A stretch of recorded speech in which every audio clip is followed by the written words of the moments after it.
राजनीति, आंदोलन, किसान, करप्शन, गरीबी, इन सभी मुद्दों पर आवाज उठाएगा अब तक न्यूज इंडिया। सत्ता के आगे जब भी सवाल कमजोर पड़ने लग जाए तो सवाल उठाने पड़ते हैं। बोल के लफ्ज आजाद है तेरे, बोल के सच जिंदा है अब तक। दर्शकों, स्वागत है आप सभी का अब तक न्यूज इंडिया पर। मैं जाबिर शाह। मालेगांव कृषि उत्पन्न बाजार समिति में गोंधड़ कारोबार क्या शुरू हो गया है।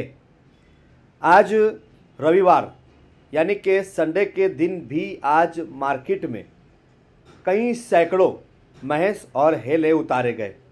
ये भैंस और ये हेले किसके हैं इसका कोई प्रूफ या कोई जानकारी हमारे पास में नहीं है, लेकिन छुट्टी के दिन ये सारा माल आज सुबह मालेगांव कृषि उत्पन्न बाजार समिति में उतारा गया। कृषि उत्पन्न बाजार समिति की ओर से ये सारे माल की खरीदी बिक्री भी आज हुई और इसकी रसीद व पावती भी फाड़ी गई।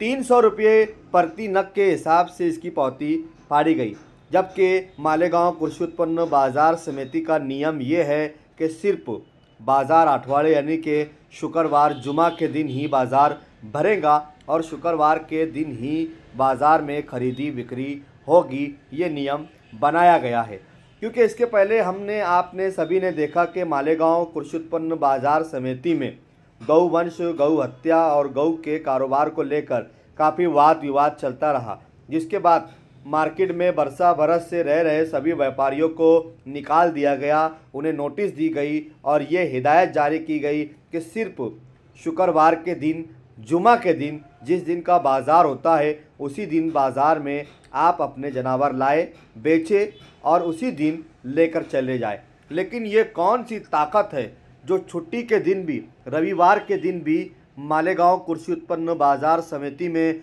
सैकड़ों भैंस और हेले उतार देती है और इनकी खरीदी बिक्री भी होती है। इनकी बाज़ार की जो पावती होती है वो पावती भी छुट्टी के दिन बनाकर दे दी जाती है। इसके पहले जब बॉडी थी तो क्या उस बॉडी के नियम अलग थे और आज जो बॉडी मार्केट में बैठी है क्या उसके नियम, उसके कायदे, उसके कानून अलग है क्या? इसी पर सवाल उठाते हुए कृषि उत्पन्न बाजार समिति के एक डायरेक्टर रवि सूर्यवंशी ने अपना बयान जारी किया है, वो भी हम आपको सुनाते हैं। उन्होंने कई सवाल, कई प्रश्न खड़े किए। आइए सुनते हैं market committee director Ravi Suryavanshi. मी श्री रवींद्र काळू सूर्यवंशी, संचालक कृषी उत्पन्न बाजार समिती मालेगाव।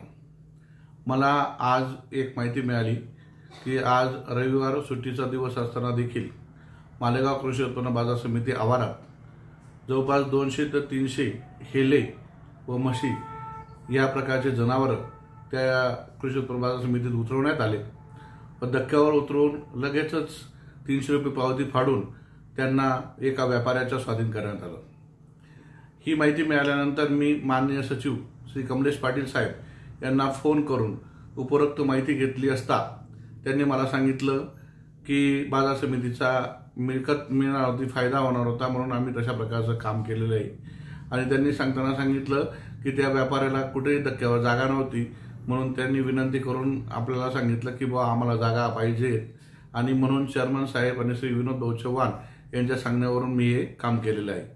मी त्याच्यानंतर त्यांना प्रश्न केला की त्या जे नबी अहमद म्हणून व्यापारी आहेत ते आपल्या मार्केट कमिटीचे लायसन धारक आहेत का? त्यांनी सांगितलं ते लायसन धारक नाहीत, परंतु त्यांचा एक मांस विक्रीचा मोठा कारखाना आहे आणि ते नेहमीच आपल्याकडे जनावर उतरवणार आहेत, म्हणून शासनाच्या नियमाप्रमाणे त्यांना मार्केटमध्ये जनावर उतरवणं महत्त्वाचं होतं, म्हणून त्यामुळे त्यांनी जनावर उतरवलं। मी म्हटलं रातोरात हे कसं काय झालं की आताच नक्कीच मीटिंग झाली आपली, त्या मीटिंगमध्ये हा विषय का आला नाही? रातोरात अशा प्रकारचा शासनाचा जी.आर. कसा निघाला की त्यांना लगेच तत्काळ गरज भासली आणि गरज भासल्यानंतर हे अनधिकृत काम अधिकृत करून घेण्याचं काम त्यांनी तुमच्या माध्यमातून कसं केलं? तर त्यावेळेस ते बोलले की आपल्याला 300 रुपये जनावरांप्रमाणे पावती मिळाली, उत्पन्न मिळालं म्हणून मी ते काम केलं।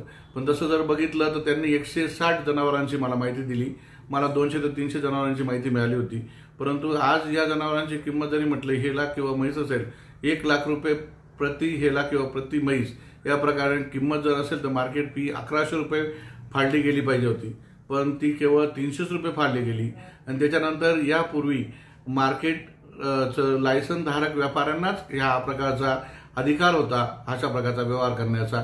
ज्यावेळेस बकरी ईदच्या वेळेस ज्यावेळेस जनावरं पोलीस प्रशासनाने त्या आवारात कोंडलेले होते, त्यावेळेस अधिकृत लायसन धारकांचे जनावरं त्यांच्या ताब्यात देण्यात आलेत, बाकीचे जनावरं कायदेशीररित्या जमा करण्यात आले. मग आज कायदा कुठे गेलेला आहे? आज कायदा नाही का? लायसन धारक व्यापारी नसताना देखील अशा प्रकारचं त्यांचे जे जनावरं उतरून त्यांना अधिकृतरित्या करून देण्याचं काम कोणाच्या सांगण्याने झालंय? सभापती महोदय आणि विनोद चव्हाण यांना शासनाने स्पेशल अधिकार दिलेले आहेत का? मग कायदा हातात घेऊन त्यांनी हा व्यवहार कसा घडवून आणला याची सर्व चौकशी झाली पाहिजे.